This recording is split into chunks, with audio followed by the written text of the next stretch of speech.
Padayon nga gipalig-on ni Governor Henry S. Wominal ang turismo isip usa sa mga haligi sa kalambuan sa Misamis Occidental. Pag-ulang gi-review sa mga opisyal sa probinsya ang mga nahimo sa tourism sector sa tuig 2025 ug gisugdan ang pag-andam sa probinsya alang sa pagdawat sa mga potensyal nga mamuhunan gikan sa Qatar ug South Korea. Sa tuig 2026 magpadayon ang provincial government sa pagpalambo sa mga nagunang destinasyon sa turismo sama sa Asenso Global Gardens ug sa Asenso Misamis Occidental Recreation and Aquamarine Park kon Amurap. Kini nga mga proyekto kauban ang ubang mga atraksyon sa probinsya giandam alang sa posibleng partnership sa mga langyawng grupo nga nagpakita og interes sa turismo ug agrikultura. Sumala sa Provincial Tourism Accomplishment Report, nakaabot og kapin sa 83,335 kabisita ang Asenso Global Gardens gikan Enero hangtod Disyembre sa miaging tuig. Usa ka klarong timailhan sa nagkadakong interes sa turismo sa probinsya.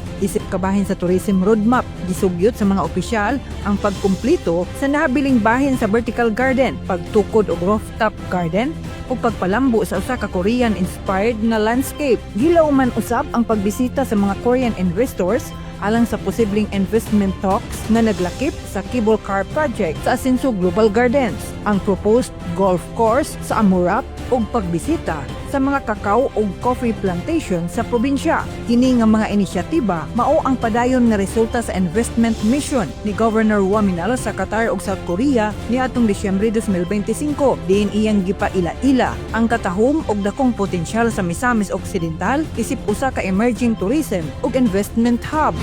Our goal in our outbound mission is to bring inbound tourists here.